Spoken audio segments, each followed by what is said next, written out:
Hello दोस्तों, जय Hind classes के यूट्यूब चैनल पर आपका स्वागत है।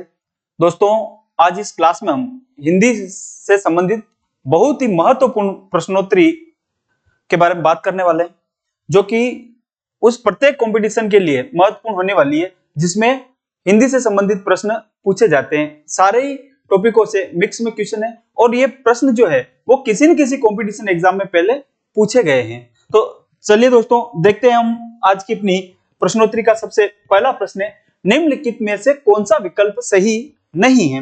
क्या कह रहा है दोस्तों क्वेश्चन अपना कि कौन सा विकल्प सही नहीं है, मतलब कि इनमें से 3 विकल्प सही है, एक कोई विकल्प गलत है। अब हमें अगर सही विकल्प का पता लगाना है तो दोस्तों हमें क्या करना पड़ेगा, हमें सारे ही विकल्पों को चेक करना पड़ेगा। अब हम अगर चेक करें तो पहला क्या है, भाग्य प्लस उदय, और क्या है अपना भाग्योदय। तो दोस्तों संधि विच्छेद दे रखी है और इसमें हमें संधि करनी है। तो देखो इसका प्रथम पद की अंतिम ध्वनि अगर हम ले तो क्या है दोस्तों अ, और द्वितीय पद की प्रथम ध्वनि क्या है उ।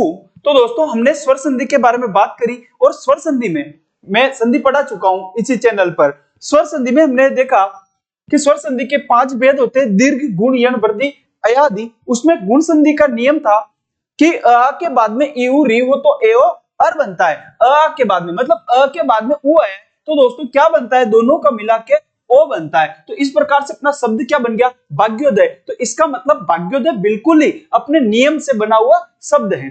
ठीक है, उसके बाद दोस्तों अगर हम आगे बात करें तो इधर क्या है, तत् प्लस हित, और शब्द क्या बन रहा है, तद्दित। दोस्तों यह थोड़ी सी मुझे प्रिंट मिस्टेक लग रही है, ये द आधा आएगा, इसके नीचे हलंत आएगा, तद्दित।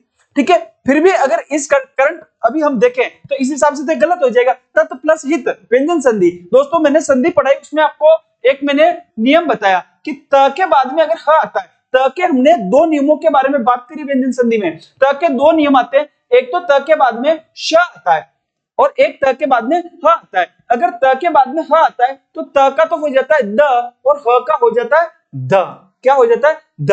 ये हमने एक नियम की बात करी दोस्तों। व्यंजन संधि में एक नियम होता है, एक नियम होता है कि त के बाद में अगर श आता है तो श का तो होता है छ और त का हो जाता है दोस्तों च। त का क्या होता है, च। ये अपने व्यंजन संधि में नियम चलता है। अब देखो दोस्तों यहाँ पे क्या आया, त के बाद में ह आया, त के बाद में ह आया, तो त का तो क्या करेंगे द।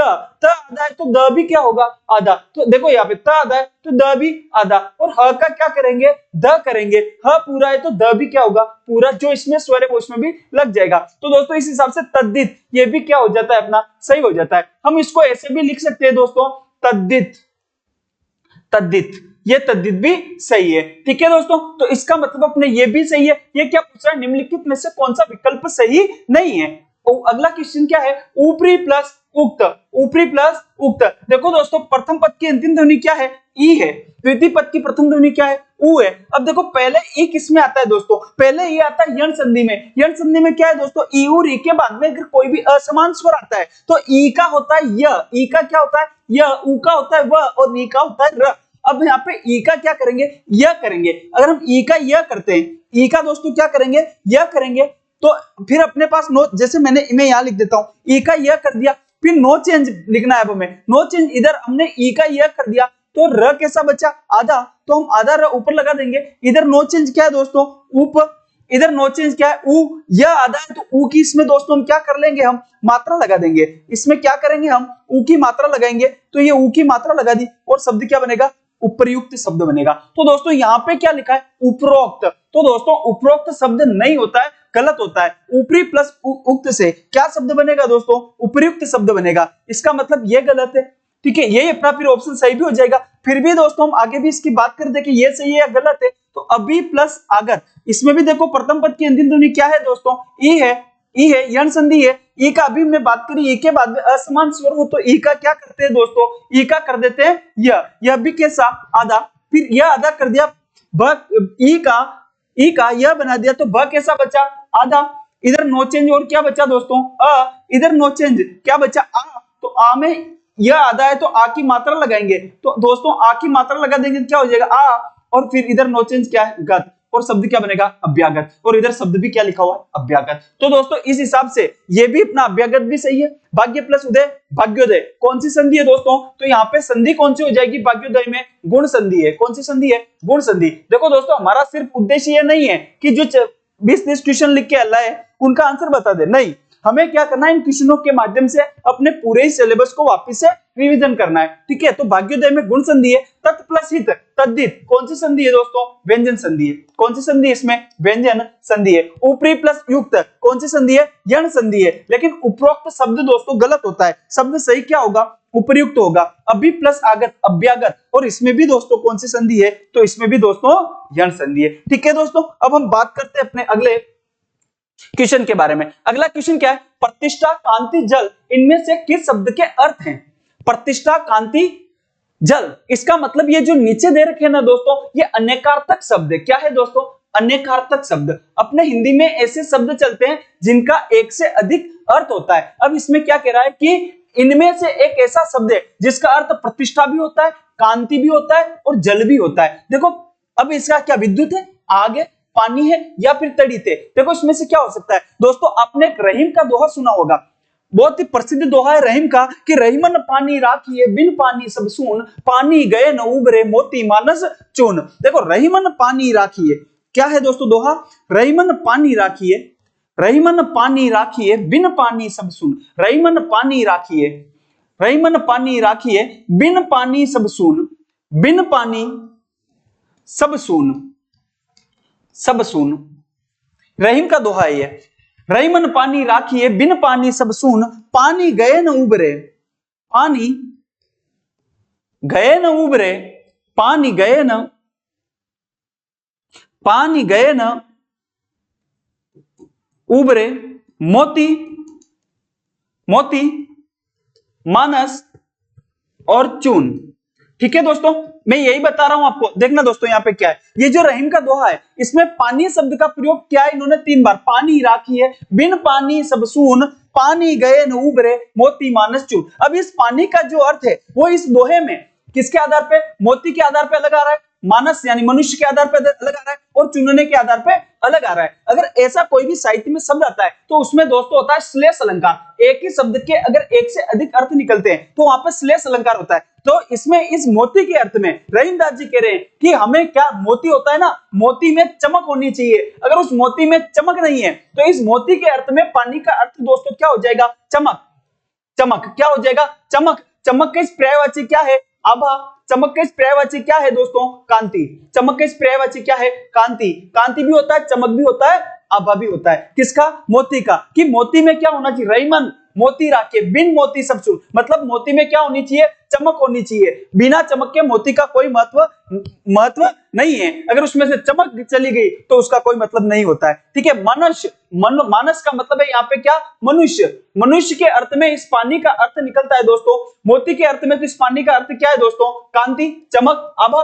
ठीक है, ये तो मोती के अर्थ में। अगर हम मानस के अर्थ में बात करें तो मनुष्य के अर्थ में इसका आएगा इज्जत। क्या आता है, इज्जत। कि मनुष्य में क्या होनी चाहिए, इज्जत होनी चाहिए। अगर उसमें इज्जत नहीं है तो उसका मनुष्य जीवन किसी काम का नहीं है। और इज्जत का दोस्तों पर्यायवाची क्या है, प्रतिष्ठा।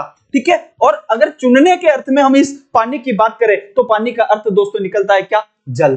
ठीक है दोस्तों, तो ये दोहा तो आपने बहुत बार पढ़ा है, आपको पता नहीं होगा तो ये चाहे हो सकता है आपको पता हो, फिर भी मैंने आपको यह भी बताया साथ में कि जो दोहा है इस दोहे में श्लेष अलंकार है, और श्लेष अलंकार में एक ही शब्द के एक से अधिक क्या निकलते हैं, अर्थ निकलते हैं, अनेकार्थक शब्दों का प्रयोग होता है। तो अपना क्वेश्चन क्या कह रहा है कि प्रतिष्ठा, कांति, जल, प्रतिष्ठा, कांति, जल, ये किसके शब्द के अर्थ है, तो ये दोस्तों किसके अर्थ है, ये पानी के अर्थ है। पानी का ही अर्थ क्या निकलता है, प्रतिष्ठा या इज्जत भी निकलता है, कांति भी निकलता है और जल भी निकलता है। ठीक है दोस्तों, आगे हम और बात करें, निम्नलिखित में से शुद्ध वाक्य हैं। इसका मतलब यह है कि इनमें से 3 जो वाक्य हैं वो अशुद्ध है और एक वाक्य कौन कोई शुद्ध है। एक बार हम सबको देखते हैं कि कृषि हमारी अर्थव्यवस्था की रीढ़ है। अपना भारत कृषि प्रधान देश है, बिल्कुल सही है, कृषि हमारी अर्थव्यवस्था की रीढ़ है। हो सकता है एक बार पूरे देखिए क्या क्या गलती है। इस यंत्र की उत्पत्ति पिछले वर्ष हुई। दोस्तों यंत्र की उत्पत्ति नहीं होती, यंत्र का होता है आविष्कार। क्या होता है, आविष्कार होता है। तो इसका मतलब यहाँ पे ये वाक्य तो हो गया गलत। अपने क्या पूछा है यहाँ पे, कि शुद्ध वाक्य कौन सा है, सही कौन सा है। सीढ़ी के सहारे में जहाज पर पहुंचा, सीढ़ी नहीं होता दोस्तों, ये सीढ़ी होता है। क्या होता है, सीढ़ी। ये तो हो सकता है टेक्निकल टीम ने प्रिंटिंग मिस्टेक कर दी, सीढ़ी होगा। क्या होगा, सीढ़ी। सीढ़ी के सहारे में जहाज पर पहुंचा, अब इसमें मिस्टेक क्या होगी, सीढ़ी के सहारे में जहाज पर जा पहुंचा, ये जा पहुंचा की जरूरत ही नहीं है दोस्तों, जा की। सीढ़ी के सहारे में जहाज पर पहुंचा, ये भी वाक्य सही होता है। इसका मतलब जा आने के कारण ये वाक्य भी क्या हो गया, गलत हो गया। उसके मन की था का पता नहीं, मन की था नहीं होती है दोस्तों, था तो पानी की होती है। मन की गहराई का पता नहीं या फिर उसके मन का पता नहीं चलता। क्या आएगा यहाँ पे, सही वाक्य क्या होगा, उसके मन का, उसके मन का, उसके मन का भी आगे है, उसके मन का, ये अनावश्यक आज्ञा है, उसके मन का पता नहीं चलता। ठीक है दोस्तों, तो ये वाक्य भी हो जाएगा गलत। तो अपना सही वाक्य कौन सा है, शुद्ध वाक्य कौन सा है, कृषि हमारी अर्थव्यवस्था की रीढ़ है। तो इसमें से ये वाक्य दोस्तों क्या हो जाएगा, शुद्ध हो जाएगा। ऐसे वाक्य शुद्धि के प्रश्न भी हमारे जहां पे भी हिंदी लगती है, जिस कंपटीशन एग्जाम में भी, वहां पे ऐसे वाक्य शुद्धि के प्रश्न दोस्तों आते हैं। आगे हम बात करें जानबूझकर विपत्ति में पड़ना, पढ़ना के लिए उपयुक्त लोकोक्ति है।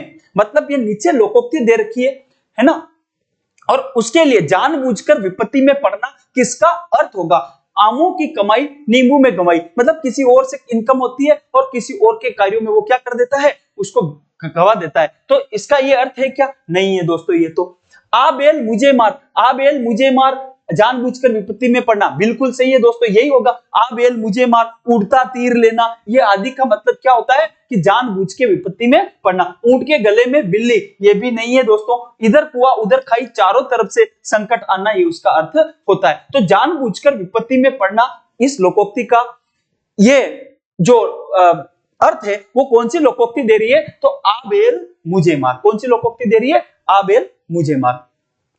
अगला क्वेश्चन है दोस्तों, निम्नलिखित में से कौन सा वाक्य शुद्ध है। अगला क्वेश्चन भी अपना किसका है, वाक्य शुद्धि का है। किसका है, वाक्य शुद्धि का। क्या है, बेटों में युद्ध हो गया, पिताजी सकुशल पहुंच गए हैं, टिड्डियों की मंडली सारी फसल चट कर गई, मैं उसकी चातुर्यता से दंग रह गया। मैं, यहाँ पे दो मात्रा आएगी, ये तो मैं उसकी चातुर्यता से दंग रह गया। अब देखो दोस्तों, इसमें से क्या है कि एक वाक्य सही है, तीन वाक्य गलत है। ठीक है, क्या है, बेटों में युद्ध हो गया। अरे युद्ध, बेटों में युद्ध नहीं होता है, युद्ध तो दो सेनाओं के मध्य में होता है, बेटों में तो क्या होती है, लड़ाई होती है। तो बेटों में लड़ाई हो गई, सही होता है, युद्ध यहाँ पे नहीं होगा, तो ये वाक्य हो गया गलत। पिताजी सकुशल पहुंच गए हैं, पिताजी सकुशल पहुंच गए, बिल्कुल दोस्तों यही वाक्य इसमें क्या है, सही है। टिड्डियों की मंडली सारी फसल चट कर गई, टिड्डियों की मंडली नहीं होती दोस्तों, टिड्डियों का क्या होता है, दल होता है। क्या होता है, दल। अगर यहाँ पे दल होता तो ये वाक्य सही होता, इसका मतलब ये वाक्य भी दोस्तों क्या है,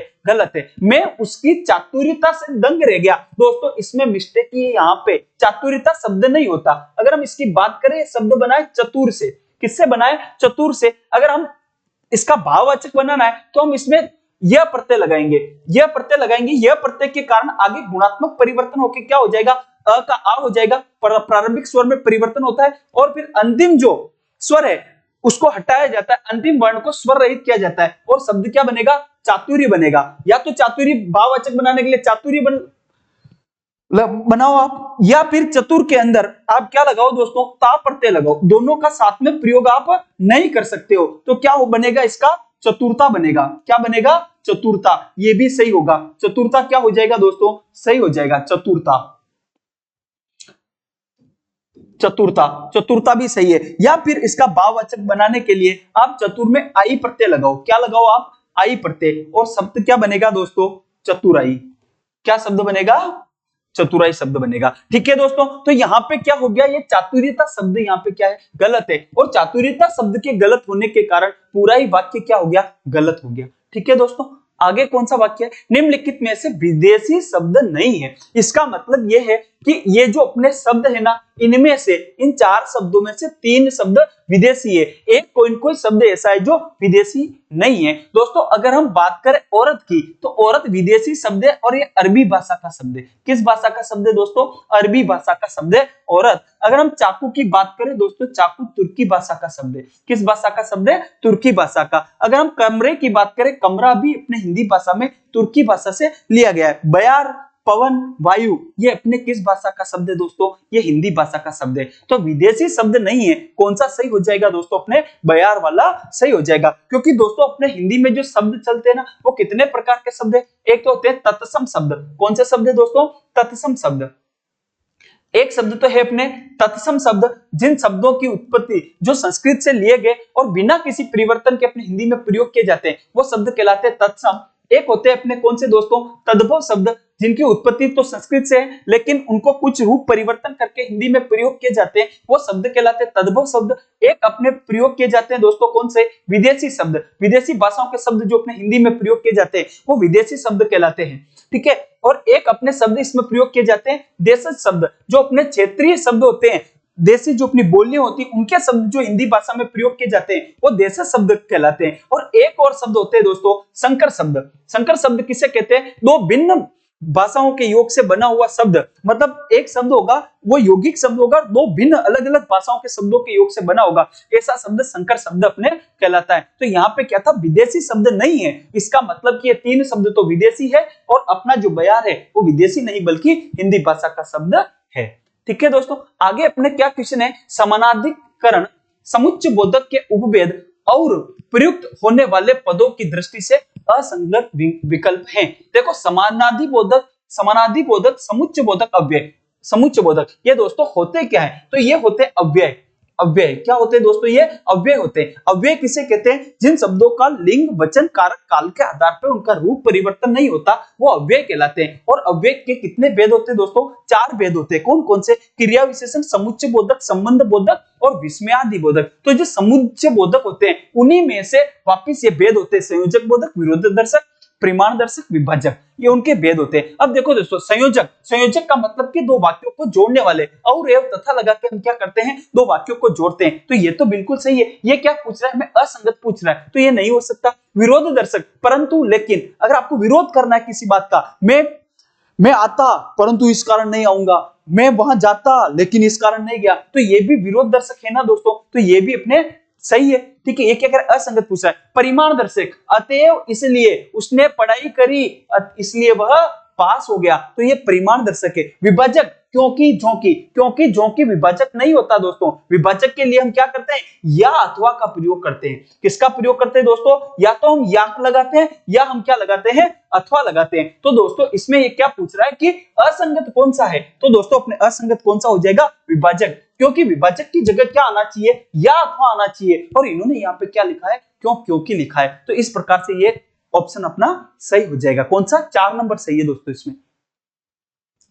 आगे हम बात करें, ईश्वर तुम्हें चिरायु करे। यहां पे वाक्य है ना, दोहरा उद्धरण चिन्ह लगाओ। ईश्वर तुम्हें चिरायु करे, यह निम्नलिखित में से किस प्रकार का वाक्य है? अर्थ के आधार पर अपने वाक्य 8 प्रकार के होते हैं। इसमें ईश्वर तुम्हें चिरायु करे किस प्रकार का? संदेह सूचक, इसमें कोई संदेह क्या नहीं है। इच्छा बोधक, बिल्कुल इच्छा है भाई, मेरी इच्छा है कि ईश्वर तुम्हें दीर्घायु करे। देखो इसमें भाव किसके हैं? तो इसमें किसके भाव है? इच्छा के भाव है। विधिवाचक, विधिवाचक सरल वाक्य ये नहीं है। संकेतार्थक, संकेतार्थक में क्या होता है दोस्तों? संबंध बोधक अव्ययों का प्रयोग होता है। जैसा करोगे वैसा भरोगे, ऐसे अगर संबंध बोधक अव्यय या फिर जो मिश्र वाक्य होता है वो कौन सा होता है? अपने संकेतार्थक वाक्य होता है। तो दोस्तों इसमें कौन सा ऑप्शन सही हो जाएगा? इच्छा बोधक। ईश्वर तुम्हें चिरायु करे, तो ये कौन सा है? इच्छा बोधक वाक्य ये हो जाएगा। अगले क्वेश्चन की दोस्तों हम बात करें, निम्नलिखित में से विलोम शब्द दर्शाने वाला सही विकल्प है।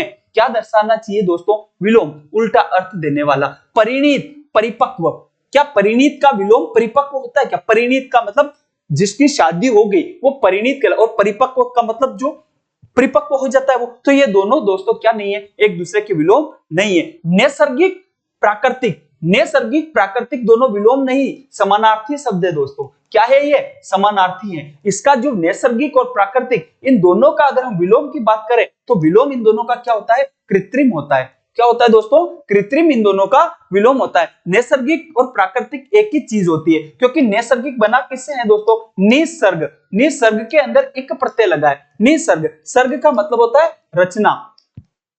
सर्ग का मतलब क्या होता है? रचना, और इससे फिर निसर्ग बना और इसमें इक लगा तो ई का ऐ बन के नैसर्गिक शब्द बन गया। नैसर्गिक शब्द का मतलब क्या हो गया कि जिसकी रचना नहीं की गई है, मतलब जो जन्म से ही वैसा है। तो ये प्राकृतिक है। क्या होता है? प्राकृतिक और नैसर्गिक एक ही चीज है, तो ये भी नहीं है। परिहार्य, परिहार्य मतलब अनिश्चित, परिहार्य और परिष्कृत दोनों ही विलोम में क्या नहीं है। पाश्चात्य का विलोम पौरस्त्य होता है। पौरस्त्य, इधर दो मात्रा आएगी दोस्तों, क्या आएगी? दो मात्रा। तो पाश्चात्य का विलोम क्या होता है? पौरस्त्य विलोम होता है। तो अपना कौन सा एक दूसरे के विलोम शब्द दर्शाने वाला विकल्प है? तो दोस्तों कौन सा सही हो जाएगा? 3 नंबर ऑप्शन अपना यहाँ पे सही हो जाएगा। अगला क्वेश्चन है दोस्तों निम्नलिखित में से असंगत विकल्प है।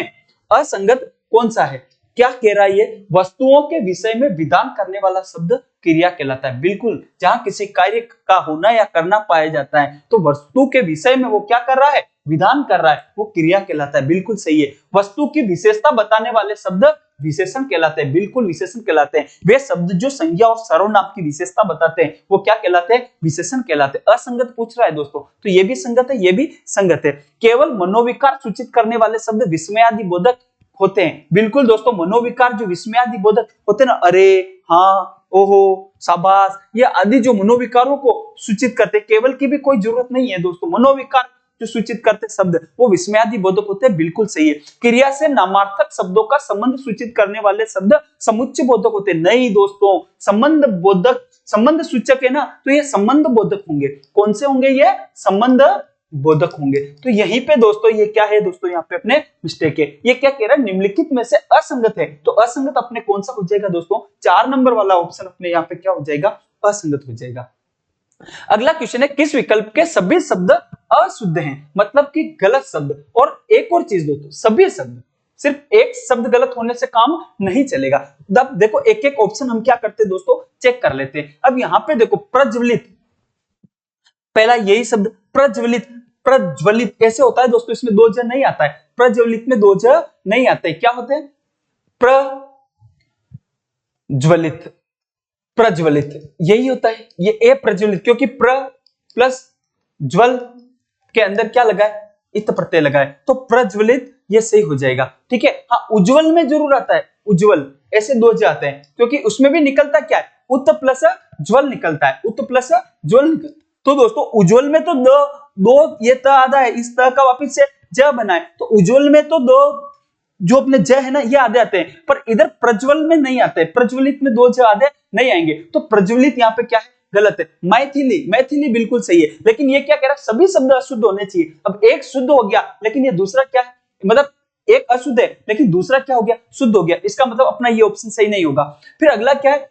परिणति और भगीरथी। देखो भगीरथी में कोई मिस्टेक नहीं है, क्योंकि मूल शब्द इसमें भगीरथ है। क्या है? मूल शब्द भगीरथ है, और इसके अंदर ई प्रत्यय लगा है। क्या लगा है? ई प्रत्यय लगा है, और ई प्रत्यय के कारण आगे गुणात्मक परिवर्तन होके अ का क्या हो गया दोस्तों? आ हो गया, और शब्द क्या बन गया? भागीरथी शब्द बन गया। तो भागीरथी शब्द तो बिल्कुल ही सही है, लेकिन परिणति नहीं होता दोस्तों। शब्द जो होता है ना, अभी आया अपने, परिणति होता है। क्या होता है दोस्तों? परिणति शब्द होता है। शब्द क्या होता है? परिणति शुद्ध होता है। अगर इसके इधर मात्रा आती तो ये शुद्ध होता। तो इसमें भी ये वाला तो अशुद्ध है, ये वाला शुद्ध है, तो ये भी अपना ऑप्शन सही नहीं होगा। भस्मीभूत विभीषिका, भस्मीभूत, भस्मीभूत विभीषिका बिल्कुल सही है दोस्तों। ये भस्मीभूत विभीषिका दोनों ही ऑप्शन इसमें सही है। इसमें देखे हम, इसमें सौहार्द, सौहार्द देखो दोस्तों, इसमें मूल शब्द सिहर्द, मूल शब्द दोस्तों इसमें क्या है दोस्तों? अगर हम इसमें मूल शब्द की बात करें, सुहद्र, सुहद्र, सुहद्र, सुहर्द, इसके अंदर अप्रत्यय लगा है। क्या लगा है दोस्तों? अप्रत्यय लगा है। सुहर्द्र ये है मूल शब्द है। अब इसमें अप्रत्यय के कारण आगे गुणात्मक परिवर्तन होकर औ हो जाएगा, और शब्द क्या बनेगा? सौहार्द्र, सौहार्द्र शब्द बन जाएगा। तो ये तो बिल्कुल सही है, लेकिन ये जो याज्ञवल्क्य, याज्ञवल्क्य दोस्तों कैसे लिखा जाता है? याज्ञवल्क्य,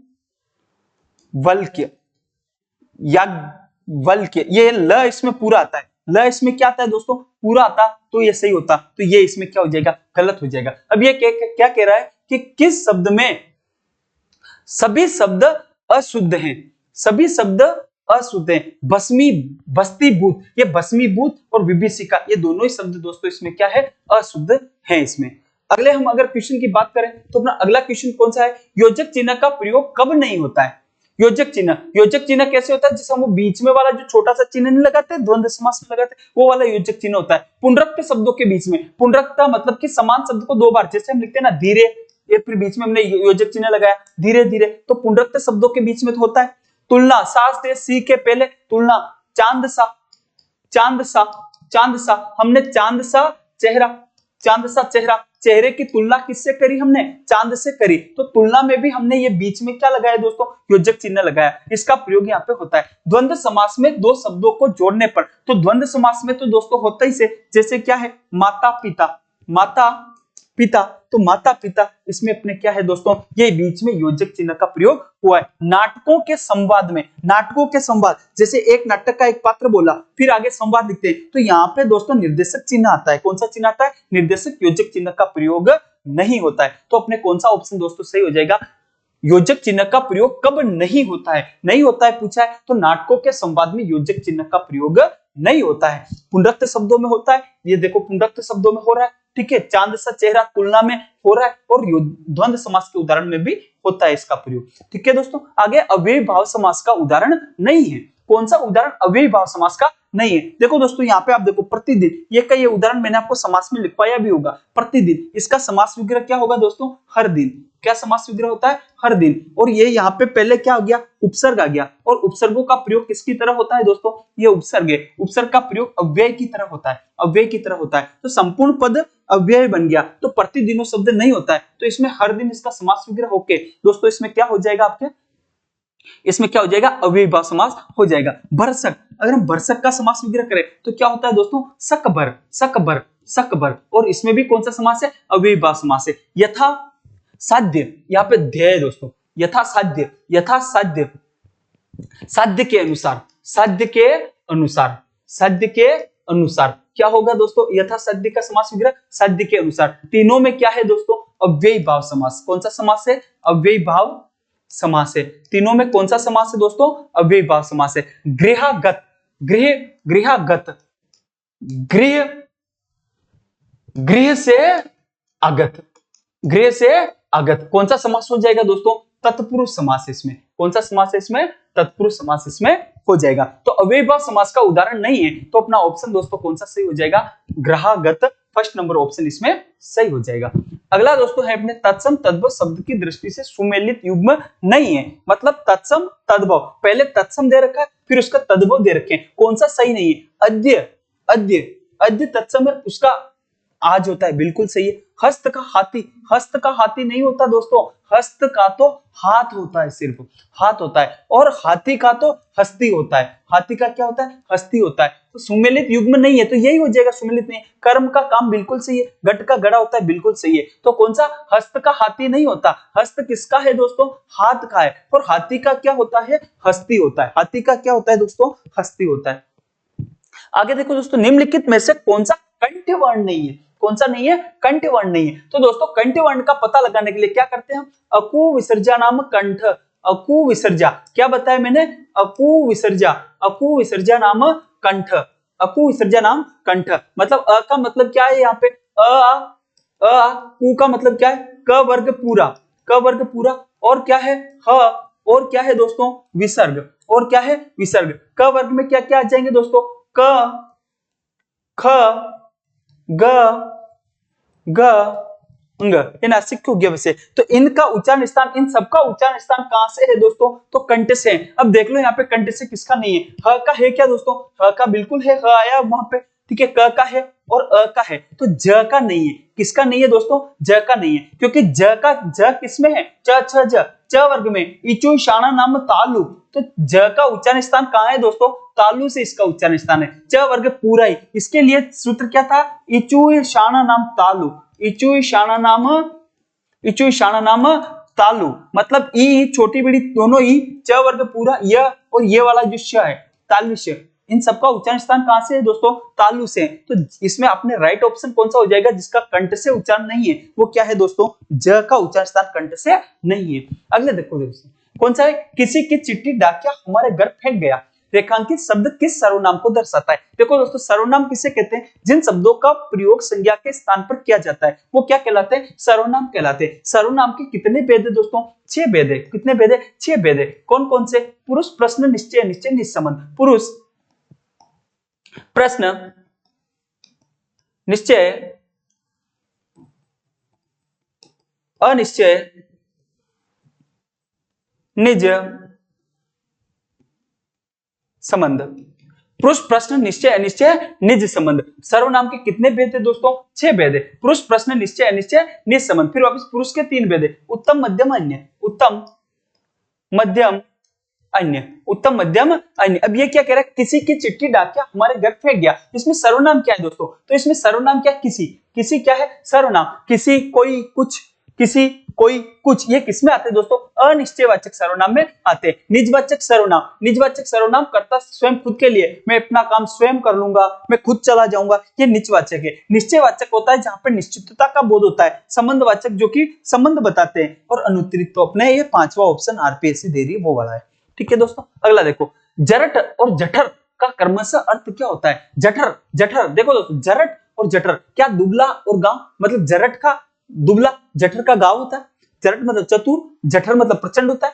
जरठ मतलब बुढ़ा, जठर मतलब पेट होता है। जरठ मतलब चकवा और जठर मतलब बवंडर होता है। बताओ दोस्तों कौन सा इसमें सही हो जाएगा? तो देखो दोस्तों, एक शब्द आपके माइंड में आ रहा होगा, एक शब्द अपने चलता है जठराग्नि। जठराग्नि। एक होता है बड़वाग्नि, बड़वाग्नि, ठीक है। और एक होता है दावानल। एक कौन सा होता है? दावानल। ठीक है दोस्तों, देखो दावानल किससे बोलते हैं? दावानल, दावानल, दावानल बोलते हैं जंगल में लगने वाली आग को। किसको बोलते हैं? जंगल में लगने वाली आग। लगने वाली आग क्या कहलाती है? दावानल कहलाती है। वाली आग, जंगल में लगने वाली आग क्या कहलाती है? दावानल। बड़वाग्नि, समुद्र में लगने वाली आग क्या कहलाती है? समुद्र में लगने वाली आग बड़वाग्नि कहलाती है। और जठराग्नि, जठराग्नि होती है पेट में लगने वाली आग। पेट में लगने वाली आग क्या होगी?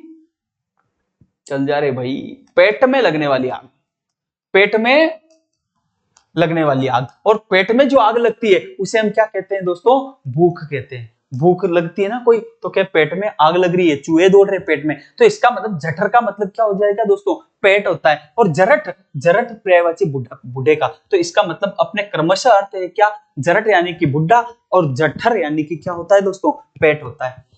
अगला क्वेश्चन है अपना, उसने तुम्हें पत्र लिखा होगा, निम्नलिखित में से किस प्रकार का वाक्य है? उसने तुम्हें पत्र लिखा होगा, पत्र लिखा होगा, विधानार्थक नहीं है दोस्तों, संकेतार्थक नहीं, संकेतार्थक में जो संबंध बोधक वो आएगा। आज्ञार्थक में तो आज्ञा के भाव है क्या? उसने तुम्हें पत्र लिखा होगा नहीं, तुम पत्र लिखो, ये आज्ञार्थक होता। उसने तुम्हें, तो इसमें तो संदेह हो रहा है, संदेहार्थक है। कौन सा है दोस्तों? संदेहार्थक हो जाएगा। अगला देखो, निम्नलिखित में से तत्सम शब्द हैं, तत्सम शब्द हैं, मतलब इसका मतलब 4 जो ऑप्शन है उनमें से 3 तद्भव है। 3 क्या है? तद्भव है। तत्सम किसे कहते हैं? देखो अगर हम इसके टुकड़े करें तो क्या निकलता है? तद प्लस सम, तद प्लस सम निकलता है। तद प्लस सम, तद का मतलब क्या होता है? उसके, तद का मतलब क्या होता है? उसके, सम का मतलब क्या होता है? समान, उसके समान। तत्सम का अर्थ क्या होता है? उसके समान, अर्थात किसके समान? संस्कृत के समान। हिंदी भाषा में प्रयुक्त वे शब्द जो कि संस्कृत के समान ही अपने हिंदी में प्रयुक्त होते हैं वो तो कहलाते हैं दोस्तों कौन सा? तत्सम शब्द। एक होता है अपने तद्भव, तद्भव, तद्भव। अगर आप इसके टुकड़े करोगे दोस्तों तो क्या निकलेगा? तत् प्लस भव, तत् प्लस भव निकलेगा। तत्, तत् का मतलब क्या होता है दोस्तों? उससे। तत् का मतलब क्या होता है? उससे। भव का मतलब क्या होता है? उत्पन्न, अर्थात उससे उत्पन्न। उससे किससे उत्पन्न? संस्कृत से उत्पन्न। तो ऐसे शब्द जो संस्कृत से उत्पन्न है पर उसका रूप परिवर्तन हो गया वो तो क्या कहलाते हैं दोस्तों? तद्भव कहलाते हैं। और ऐसे शब्द जो बिना किसी रूप परिवर्तन के अपनी हिंदी में प्रयोग किए जाते हैं वो क्या कहलाते हैं? तत्सम कहलाते हैं। अब देखो दोस्तों, बूंद, देखो एक आपने देखा होगा कि ऊपर जो चंद्र बिंदु का प्रयोग होता है वो तद्भव शब्दों में होता है। बूंद क्या है? तद्भव है। और इसका जो तत्सम होता है वो होता है बिंदु। क्या होता है दोस्तों? बिंदु। इसका क्या होता है? तद्भव होता है, इसका तत्सम होता है। ठीक है। कपूर, कपूर, कपूर भी क्या है दोस्तों? तद्भव है और इसका तत्सम होगा कर्पूर। क्या होता है? कर्पूर। खरजूर, खजूर का होता है खरजू।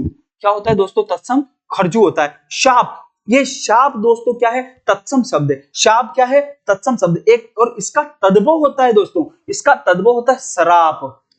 क्या होता है दोस्तों, शराब। ये ठेके वाली शराब नहीं है दोस्तों, जो अपने मदिरा होती है ना, वो तो ये वाली शराब होती है, ये अलग है दोस्तों, ये मदिरा है। ठीक है, एक और हम दोस्तों इसको है ना, शराब को हम गलती से कई बार हम इसको ऐसा लिख देते हैं, तो ये शराब भी गलत है, ये कोई शब्द ही नहीं होता दोस्तों। शुद्ध शब्द कौन सा है, शाप है। और ये शाप क्या है दोस्तों, ये अपने तत्सम शब्द है। कौन सा शब्द है दोस्तों, ये तत्सम शब्द है। और इसका जो तद्भव क्या होता है, शराप होता है। क्या होता है इसका तत्सम, शराप। वो शराप जो महात्मा जी देते थे ना पहले, कि महात्मा ने उसको श्राप दे दिया, शापित बनता है इसी का। तो दोस्तों ये सारे जो शब्द है ना, ये तद्भव है। क्या है ये, तद्भव। इनके तत्सम क्या होते हैं, ये वाले तत्सम होते हैं। बूंद बिंदु होता है तत्सम, कपूर का कर्पूर होता है, खजूर का खरजू होता है, शाप तत्सम है, और इसका शराप होता है। तो अपने कह रहा तत्सम शब्द कौन सा है, तो दोस्तों अपना ऑप्शन क्या सही हो जाएगा, 4 नंबर ऑप्शन अपना यहाँ पे सही होने वाला है। ठीक है दोस्तों, आगे हम बात करें अगला क्वेश्चन की, कौन सा विकल्प सुमेलित है, कौन सा विकल्प सुमेलित है। घी का कुप्पा लुढ़कना, बहुत लाभ होना, मुहावरे दे रखे और उनके अर्थ दे रखे। गड़ो पानी पड़ना, अत्यंत लज्जित होना, घास छिलना, पशुवत व्यवहार करना, घुटना टेकना, अड़ जाना। घुटना टेकना, घुटने के भाई दुश्मन की सेना ने घुटने टेक दिए। घुटना टेकने का मतलब क्या हो जाएगा, हार मानना, कि मैं किसी के सामने घुटने नहीं टेकता, तो इसका क्या होगा, हार मानना होगा। अड़ जाना नहीं होगा, गलत है। घास छिलना, पशुवत व्यवहार करना, नहीं। घास छिलना, वो घास काटना नहीं कहते, व्यर्थ कार्य करना, व्यर्थ के कार्य करना, व्यर्थ के कार्य करना होगा दोस्तों इसका। तो ये भी क्या हो जाएगा, गलत हो जाएगा। गढ़ो पानी पड़ जाना, अत्यंत लज्जित होना, अत्यंत लज्जित होना, बिल्कुल सही है दोस्तों। गढ़ो पानी पड़ना, अत्यंत लज्जित होना। घी का कुप्पा लुढ़कना, बहुत लाभ होना। घी का कुप्पा लुढ़कना लाभ नहीं होता है दोस्तों, नुकसान होना होता है इसका। तो मतलब कोई भी बहुत महान व्यक्ति की, बहुत अच्छे व्यक्ति की अगर निधन हो जाता है, तो व्यक्ति उसके लिए कहते हैं कि यार आज तो घी का कुप्पा लुढ़क गया। मतलब किसी महान व्यक्ति का निधन हो जाना घी का कुप्पा लुढ़कना कहलाता है। ठीक है दोस्तों, अगला देखो, संभाव्य भूतकाल को दर्शाने वाला वाक्य है। संभाव्य भूतकाल, ठीक है दोस्तों। वैसे संभाव्य भूतकाल में कैसी संभावना दोस्तों, भूतकाल संभावना तो या तो वर्तमान काल की होती है या भविष्य काल की होती है। जो बीत चुका वो तो निश्चित होता है, फिर भी चलो अब क्वेश्चन भी है हमारा, सब कुछ हिंदी में चलता है, तो संभाव्य भूतकाल ये आया हुआ क्वेश्चन भी है एग्जाम में। ठीक है, भला अब कौन बोले, हो सकता है कि उसने यह बात सुनी हो, उसे हमारी चिट्ठी मिली होगी, आपने कई पुस्तकें लिखी हैं, हो सकता है कि उसने यह बात सुनी हो। तो ये क्या है दोस्तों, संभाव्य भूतकाल है। हो सकता है कि उसने हमारी बात सुनी हो, उसे हमारी चिट्ठी मिली हो। ठीक है, उसे हमारी चिट्ठी मिली होगी। ठीक है, ये तो संदेहार्थक हो जाएगा, संदेहार्थक है ना। संभाव्य हो सकता है कि उसने ये बात सुनी हो, तो ये संभाव्य भूतकाल इसमें हो जाएगा। अगला क्वेश्चन है, बातचीत बंद करो और अपना काम देखो। यह किस प्रकार का वाक्य है। देखो दोस्तों, अब इसमें आप भी देख लो, इस वाक्य को बोलने पे ही पता चला, काम, बातचीत बंद करो और अपना काम देखो। इसका मतलब इसमें दोस्तों क्या है, अज्ञार्थक वाक्य, प्रश्नार्थक नहीं। प्रश्नार्थक वाक्य के बीच में ये पूर्ण विराम नहीं आता, प्रश्नवाचक चिन्ह आता है। विधानार्थक नहीं, इच्छार्थक नहीं। इच्छार्थक तो क्या होता, भगवान तुम्हारा भला करे, ये इच्छार्थक वाक्य हो जाएगा। ठीक है, निम्नलिखित में से कौन सा संज्ञा शब्द सदैव एक वचन में प्रयुक्त होता है। ये वचन का क्वेश्चन है दोस्तों, लगभग इसमें हमने है ना हर एक टॉपिक से क्वेश्चन लेने का प्रयास किया है। निम्नलिखित में से कौन सा शब्द सदैव एक वचन में, अपने हिंदी में ऐसे बहुत सारे शब्द हैं जो सदैव एक वचन में प्रयुक्त होते हैं, और ऐसे बहुत सारे शब्द हैं जो सदैव बहुवचन में प्रयुक्त होते हैं। और इन शब्दों का, किस शब्द का किस परिप्रेक्ष्य में हो रहा है, वो आपको वाक्य में प्रयोग करने पे पता चल जाएगा। ओठ, ओठ खुल गया नहीं होता, ओठ दो है, हमेशा ओठ खुल गए, होठ खुल गए, ये होता है। तो ये तो बहुवचन है। क्या है दोस्तों, बहुवचन है। दाम, दाम दिया, दाम दिए होता है, दाम दिए, ये भी क्या है दोस्तों, बहुवचन है। क्या है, बहुवचन है। सोना, सोना द्रव्यवाचक या पदार्थवाचक सदैव क्या होता है, एक वचन होता है। तो ये क्या है दोस्तों, एक वचन है। आंसू, आंसू आया कभी नहीं होता, आंसू आए होता है। तो आंसू भी क्या है दोस्तों, बहुवचन है। तो द्रव्य पदार्थवाचक ये सोना, जैसे आप कह दो जनता, जनता, ये सदैव एक वचन के क्या है दोस्तों, शब्द हैं। और इधर आप आंसू ले लो, हस्ताक्षर, हस्ताक्षर, हस्ताक्षर, हस्ताक्षर किया कभी नहीं होता, हस्ताक्षर किए, ये सदैव बहुवचन है। हस्ताक्षर क्या है दोस्तों, सदैव बहुवचन का शब्द है। ठीक है दोस्तों, अगला क्वेश्चन है अपना, किस शब्द में दो उपसर्गों का प्रयोग हुआ है। देखो तो हम इसका उपसर्ग निकाल के देख लेते हैं। संकल्प, आप अगर इसका उपसर्ग निकालोगे क्या निकलेगा, सम प्लस कल्प, व्यंजन संधि। सम प्लस कल्प एक ही उपसर्ग है, समहार क्या निकल जाएगा, सम प्लस हार एक ही उपसर्ग है, अनुकरण क्या निकल जाएगा, अनु प्लस करण निकल जाएगा, अनु उपसर्ग क्या है, अनु उपसर्ग। अभ्यागत अगर आप इसके टुकड़े करो देखो दोस्तों, यण संधि से अभी प्लस आ, एक और क्या है, आ प्लस गत, तो इसमें आ भी उपसर्ग है, अभी भी उपसर्ग है, तो इस शब्द में क्या हो गए दोस्तों, दो उपसर्ग हो गए। तो अपना ऑप्शन कौन सा सही हो जाएगा, अभ्यागत अपना ऑप्शन इसमें सही हो जाएगा। नौकर जा रहा था वाक्य में कौन सा काल है, नौकर जा रहा था, जहां पे रहा था रही थी अगर साथ में आता है तो दोस्तों वो अपूर्ण भूतकाल है, क्योंकि क्रिया अभी तक चल रही हो सकती है, अभी तक भी चल रही हो। नौकर जा रहा था, पूर्ण भूतकाल को तब होता कि नौकर गया था, नौकर गया था तो पूर्ण भूतकाल होता, जा रहा था आ रहा है तो अपूर्ण, इसमें क्या हो जाएगा दोस्तों, भूतकाल हो जाएगा। अगला क्वेश्चन है, निम्नलिखित में से किस विकल्प के सभी शब्द परस्पर पर्यायवाची हैं, मतलब कि पर्यायवाची शब्द है। अंबर वसंत, देखो अंबर वैसे एक तो किसका पर्यायवाची है दोस्तों, आकाश का पर्यायवाची है, आकाश का पर्यायवाची है। अंबर किसका पर्यायवाची है, आकाश का पर्यायवाची है। लेकिन दोस्तों आप और अगर हम बात करें तो अंबर किसका है, पट चीर वसन, पट चीर वसन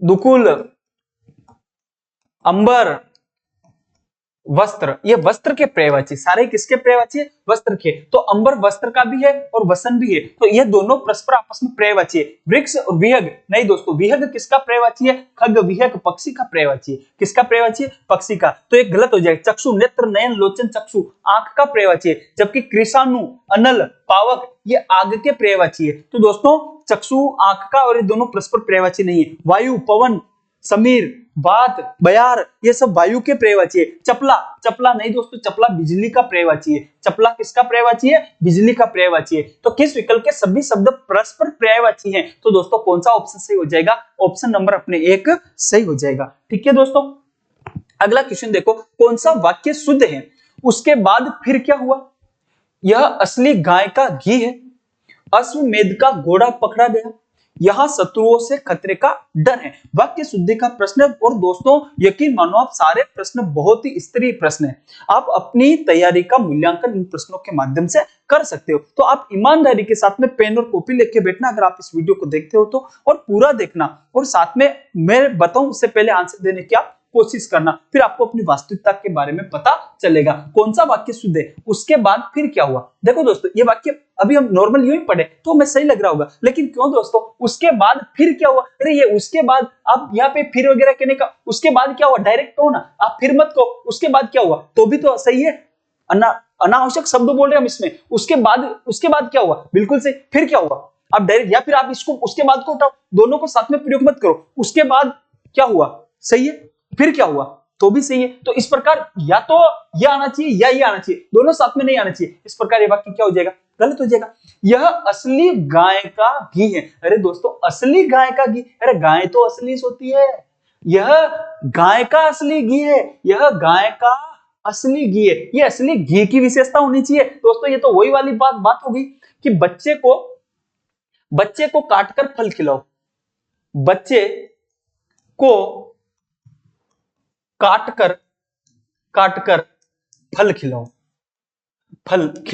ठीक है दोस्तों, तो देखो ये वाक्य में क्या मिस्टेक होगी, बच्चे को काटकर, दोस्तों आपने कर्ता ने कर्म को, बच्चे को काट दिया, बच्चे को काटकर फल खिलाओ, बच्चे को प्लेट में रखकर फल खिलाओ, ऐसे वाक्य बनते हैं। ये तो ऐसे ही हो गया क्रम संबंधी अशुद्धि है, बच्चे को फल काटकर खिलाओ, ये काटकर यहाँ पे फल के बाद में आना चाहिए। ठीक है दोस्तों, क्रिया पूर्वकालिक क्रिया का प्रयोग मुख्य क्रिया से पहले होना चाहिए, बच्चे को फल काटकर खिलाओ। इस प्रकार जिस प्रकार ये वाक्य शुद्ध हो रहा है उसी प्रकार ये असली गाय का घी है, ये नहीं होगा, बल्कि क्या होगा, यह गाय का असली घी है। तो इस प्रकार ये ऑप्शन भी क्या हो जाएगा, गलत हो जाएगा। अश्वमेध का घोड़ा पकड़ा गया, ये मुझे बिल्कुल दोस्तों सही लग रहा है। फिर भी हम एक बार इसको भी यहाँ शत्रुओं से खतरे का डर है, अरे खतरा और डर एक ही चीज है दोस्तों, या तो आप खतरा कहो या आप क्या कहो, डर कहो। यहाँ शत्रुओं से खतरा है तो भी वाक्य सही है, यहाँ शत्रुओं से डर है, दोनों का साथ में प्रयोग नहीं करना, एक को यहाँ पे हटाना पड़ेगा। तो दोस्तों शुद्ध वाक्य पूछा, ये वाक्य भी गलत है, ये वाक्य भी गलत है, ये वाक्य भी गलत है। अश्वमेध का घोड़ा पकड़ा गया, बिल्कुल दोस्तों ये वाक्य क्या हो जाएगा, अपना शुद्ध हो जाएगा, इस वाक्य में कोई गलती नहीं है।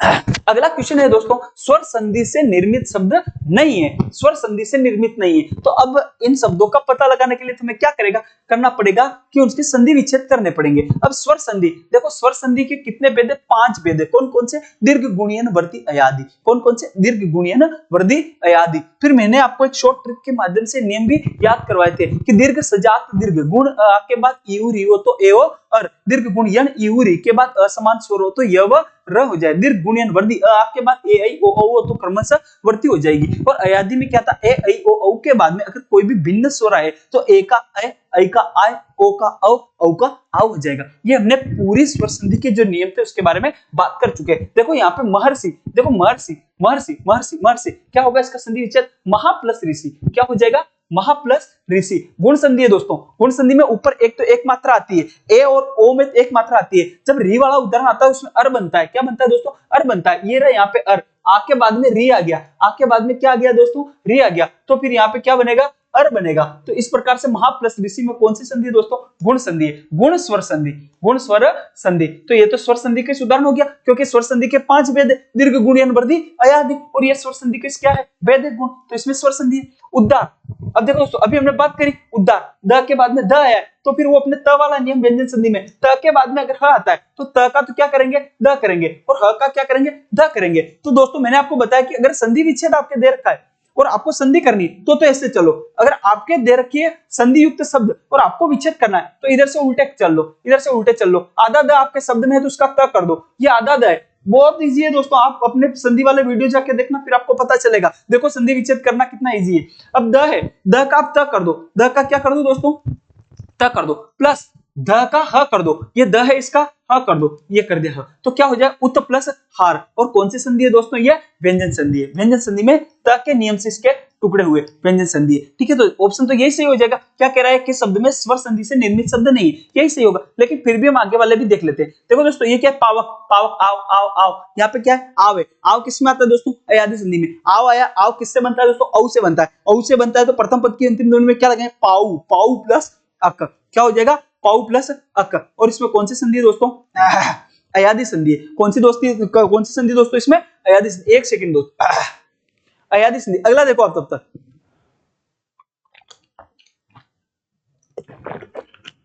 अन्वेषण। अगला शब्द क्या है अपने?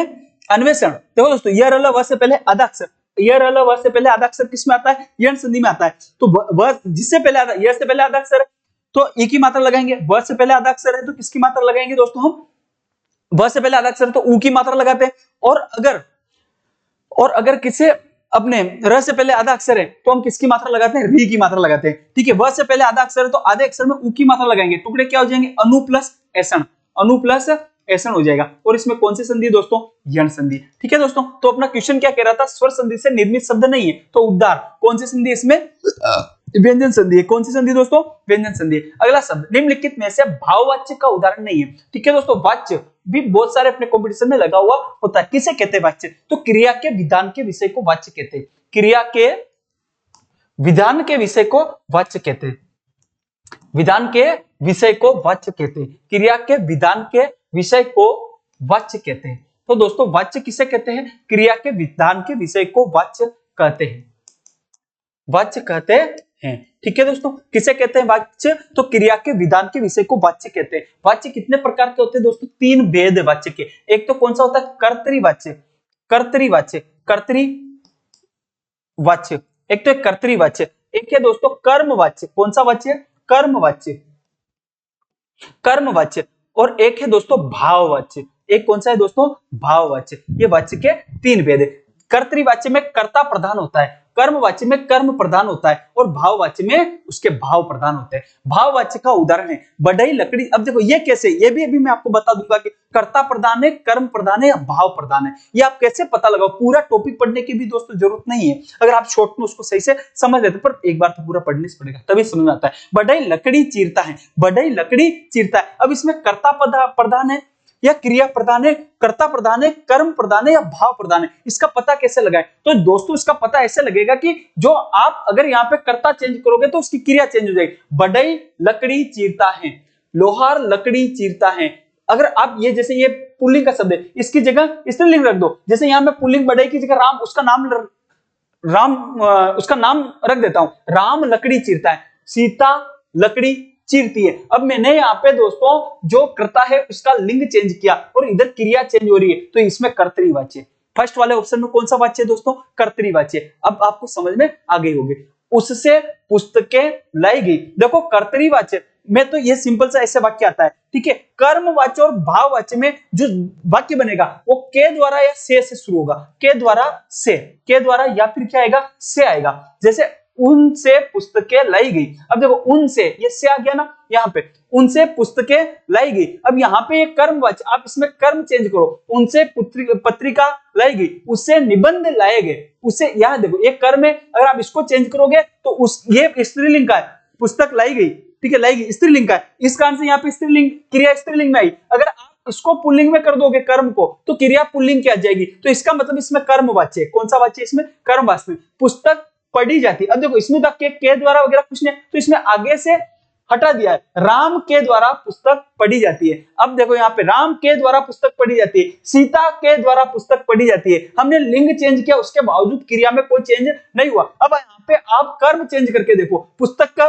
राम के द्वारा पुस्तक पढ़ी जाती है, राम के द्वारा निबंध पढ़ा जाता है। देखो मैंने कर्म चेंज किया और निबंध पुल्लिंग का लिया और यहाँ पे क्रिया पुल्लिंग की आ गई, तो इसका मतलब कर्म के आधार पर क्रिया चेंज होगी, तो इसमें कर्म वाच्य। कौन सा वाच्य? इसमें कर्म वाच्य। धूप में चला नहीं जाता, राम के द्वारा धूप में चला नहीं जाता। देखो एक तो चलना क्रिया अकर्मक आ गई, कर्म वाच्य में क्रिया सदैव सकर्मक होगी, कर्म वाच्य में क्रिया कैसी होगी? सकर्मक क्रिया होगी, ठीक है। तो इसमें कर्मवाच्य हो नहीं सकता और राम के द्वारा आगे आ रहा है, और एक नकारात्मक वाक्य जो बनता है वो भाववाच्य में बनता है, तो इस प्रकार से दोस्तों इसमें कौन सा हो जाएगा? भाववाच्य हो जाएगा। वैसे हम अलग से वाच्य के बारे में भी बात कभी हम क्लास लेके आएंगे और उसके बारे में बात करेंगे। अगला क्वेश्चन है दोस्तों, चिल्लाहट शब्द में प्रत्यय है। देखो दोस्तों चिल्लाहट शब्द में प्रत्यय है। पहली बात तो अगर हम इसमें करें तो इसमें चिल्लाना क्रिया है। क्या क्रिया है दोस्तों? चिल्लाना क्रिया है, और इसके अंदर आहट प्रत्यय लगा है। कौन सा प्रत्यय लगा है? इसमें आहट प्रत्यय लगा है। अब चिल्लाना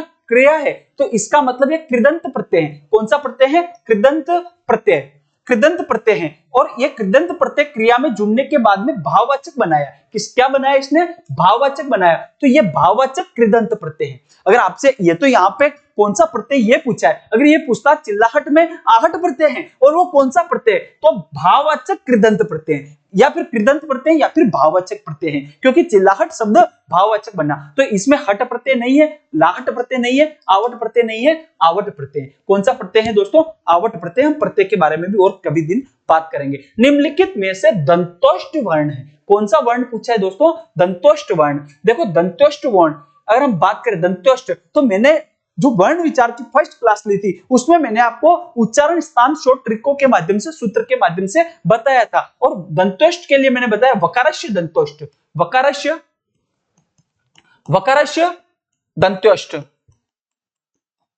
दंतोष्ट मतलब व का उच्चारण स्थान कहां से होता है? व और ले लो आप फ, इनका उच्चारण स्थान कहां से होगा? दंत्योष्ट से होगा। तो दोस्तों ये वकारस्य दंत्योष्ट भ सही हो जाएगा। ल पार्श्विक है, ल इचू शाणा नाम तालु, लिट्रुल साणा नाम दंता, दंते। श भी क्या है? दंते।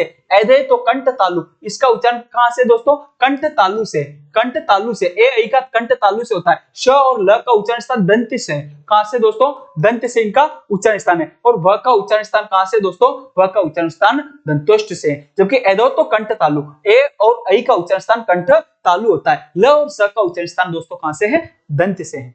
ठीक है दोस्तों, अगला क्वेश्चन देखो।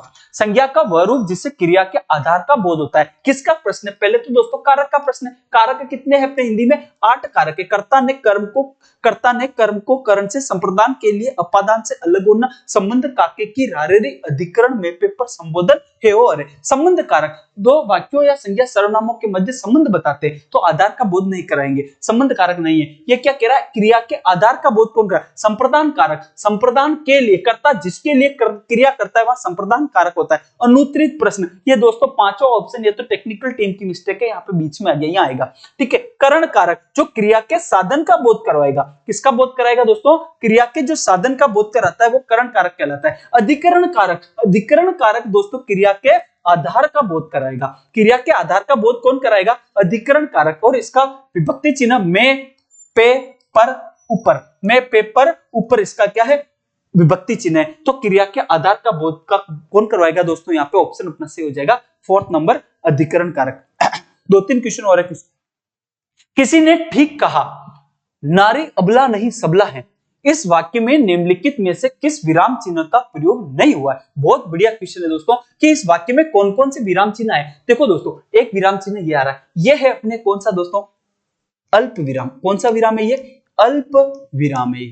जहां पे अल्प मात्रा में रुका जाता है वो अल्प विराम कहलाता है, बहुत कम समय के लिए रुका जाता है। फिर दोस्तों एक ये रहा, ये जो चिन्ह लग रहा है ये कहलाता है उद्धरण चिन्ह। क्या कहलाता है दोस्तों? उद्धरण चिन्ह। उद्धरण चिन्ह। ये उद्धरण चिन्ह भी 2 प्रकार के होते हैं दोस्तों। 2 प्रकार के कैसे? एक तो होता है इकहरा उद्धरण चिन्ह, इकहरा उद्धरण चिन्ह। एक होता है दोहरा उद्धरण चिन्ह, दोहरा उद्धरण चिन्ह। इकहरा उद्धरण चिन्ह कहां लगाया जाता है? किसी की उपाधि या फिर किसी की रचना को लिखते समय इकहरा उद्धरण चिन्ह लगाया जाता है। जबकि दोहरा उद्धरण चिन्ह किसी की कही हुई बात को वापिस कहने के लिए दोहरे उद्धरण चिन्ह का प्रयोग किया जाता है। जैसे नेताजी सुभाष चंद्र बोस ने कहा, तुम मुझे खून दो मैं तुम्हें आजादी दूंगा। अब उनके उस वाक्य को हमने वापिस कहा तो वहां पे दोहरा उद्धरण चिन्ह लगाया जाएगा। ठीक है दोस्तों। और एक ही यहाँ पे ये कौन सा है दोस्तों? पूर्ण विराम। एक ही यहाँ पे कौन सा है दोस्तों? पूर्ण विराम का प्रयोग हुआ है। तो अब ये अपना क्वेश्चन क्या कह रहा है? वाक्य में निम्नलिखित में से किस विराम चिन्ह का प्रयोग नहीं हुआ है? तो दोस्तों उद्धरण चिन्ह का प्रयोग तो यह हुआ, दोहरे उद्धरण चिन्ह का हुआ। पूर्ण विराम का वाक्य के अंत में दोस्तों हुआ। अल्प विराम का प्रयोग, अल्प विराम का प्रयोग शुरुआत में हो गया। यहाँ पे अर्ध विराम का प्रयोग, अर्ध विराम का प्रयोग कहीं नहीं हुआ है दोस्तों। अर्ध विराम का प्रयोग कहां किया जाता है? जहां पे अल्प विराम से ज्यादा और पूर्ण विराम से थोड़े कम समय के लिए रुका जाता है, वहां पे अर्ध विराम का प्रयोग किया जाता है। और अर्ध विराम दोस्तों होता कैसा है? तो अर्ध विराम इस प्रकार का अर्ध विराम का चिन्ह होता है। बहुत ही कम वाक्य में अर्ध विराम का प्रयोग किया जाता है। कही हुई बात की विपरीत बात कहने के लिए भी अर्ध विराम का प्रयोग दोस्तों किया जाता है। तो इस वाक्य में किसका प्रयोग नहीं हुआ है दोस्तों? तो इस वाक्य में अर्ध विराम का प्रयोग नहीं हुआ है। अगला क्वेश्चन है दोस्तों अपना, निम्नलिखित में से अर्थ के आधार पर क्रिया विशेषण का भेद नहीं है। अर्थ के आधार पर क्रिया विशेषण का भेद क्या पूछा है दोस्तों? क्रिया विशेषण का भेद। क्रिया विशेषण, पहली बात तो दोस्तों होते क्या है? क्रिया विशेषण अव्यय होते हैं। क्या होते हैं दोस्तों? अव्यय। अगर हम बात करें शब्द की, किसकी बात करें? शब्द। वर्णों का सार्थक समूह शब्द कहलाता है। फिर शब्द की अगर हम बात करें तो शब्द प्रयोग के आधार पर शब्द 2 प्रकार के होते हैं। कितने प्रकार के? 2 प्रकार के। एक तो होते हैं विकारी शब्द। कौन होते हैं दोस्तों? विकारी शब्द। और एक होते हैं अविकारी शब्द। एक कौन से होते हैं दोस्तों? अविकारी शब्द। जो विकारी शब्द होते हैं ना दोस्तों, वो 4 प्रकार के होते हैं। 4 प्रकार के कौन कौन से होते हैं दोस्तों? एक तो होता है संज्ञा विकारी शब्द, जिनमें लिंग वचन कारक काल के आधार पर परिवर्तन हो जाता है, वो तो कहलाते हैं विकारी शब्द। और जिन वचनों में जिन शब्दों में लिंग वचन कारक काल के आधार पर कोई परिवर्तन नहीं होता है, वो अविकारी शब्द कहलाता है। पिछली क्लास में अच्छे से समझा रखा है, देखना। विकारी शब्द 4 प्रकार के होते हैं। कौन कौन से? संज्ञा, सर्वनाम, क्रिया और विशेषण। ये जो चारों ही शब्द हैं, ये क्या है दोस्तों? विकारी शब्द हैं। ठीक है। इनका वाक्य में अगर हम प्रयोग करेंगे तो इनका लिंग वचन कारक काल के आधार पर रूप परिवर्तन हो जाता है। अविकारी शब्दकोश दोस्तों अव्यय कहते हैं। क्या कहते हैं दोस्तों? अविकारी शब्दकोश अव्यय कहते हैं। और ये भी दोस्तों कितने प्रकार के होते हैं? 4 प्रकार के। कौन कौन से? क्रिया विशेषण, संबंध बोधक, समुच्चय बोधक और एक विस्मयादि बोधक। 4 प्रकार के कौन कौन से दोस्तों? क्रिया विशेषण, समुच्चय बोधक, संबंध बोधक, विस्मयादि बोधक। इसमें से भी दोस्तों वापस क्रिया विशेषण के 4 भेद होते हैं। क्रिया विशेषण के कौन कौन से 4 भेद होते हैं? रीतिवाचक, स्थानवाचक, कालवाचक और एक होता है परिमाणवाचक। कौन सा होता है दोस्तों?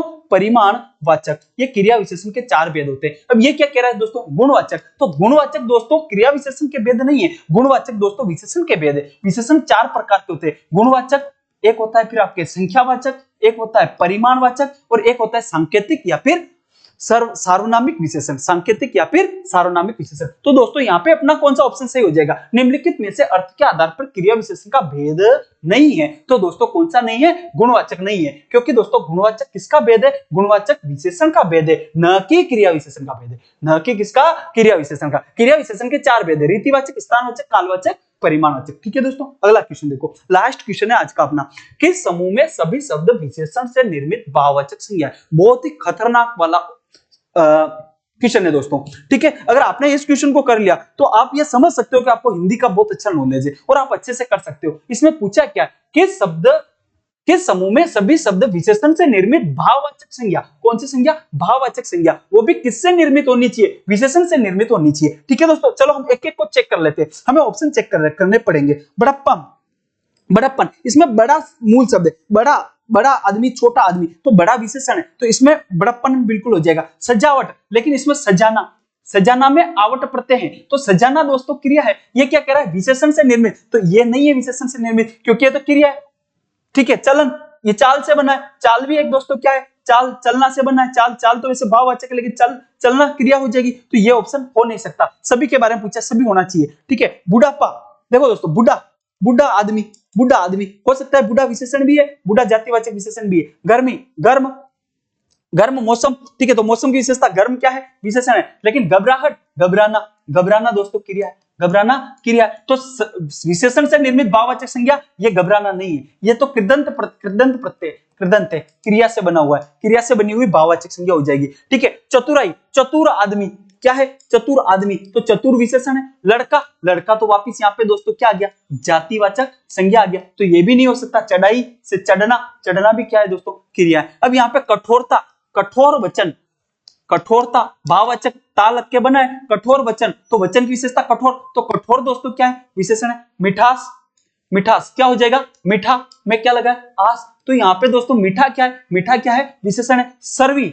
सर्वी नहीं होता दोस्तों, ये यहाँ पे टाइप मिस्टेक है, सर्दी होगा, क्या होगा, सर्दी, सर्दी। अब ये भाववाचक बना है, किसे बना, शरद, शरद के अंदर ए प्रत्यय जुड़ा है, शरद, शरद हवा, तो हवा क्या होगी दोस्तों, विशेष हो गया, शरद क्या हो गया, विशेषण हो गया। तो देखो दोस्तों, इसमें मीठा विशेषण, कठोर विशेषण और शरद इसमें विशेषण, तो तीनों ही शब्द किससे बने हैं, विशेषण से भाववाचक बना। ये सर्दी है दोस्तों, यहाँ पे एक काट देना, सर्दी है, तीनों में क्या है, विशेषण से बनी हुई भाववाचक संज्ञा। इसमें लड़कपन में संज्ञा आ गई, इसमें घबराना क्रिया आ गई, इसमें भी सजाना क्या आ गई, क्रिया आ गई। तो इस प्रकार से अपना दोस्तों ऑप्शन कौन सा सही हो जाएगा, एक नंबर ऑप्शन अपना सही हो जाएगा। ठीक है दोस्तों, तो इसी के साथ ये हमारी जो आज की प्रश्नोत्तरी थी, ये प्रश्नोत्तरी यहीं पे क्या होती है, समाप्त होती है।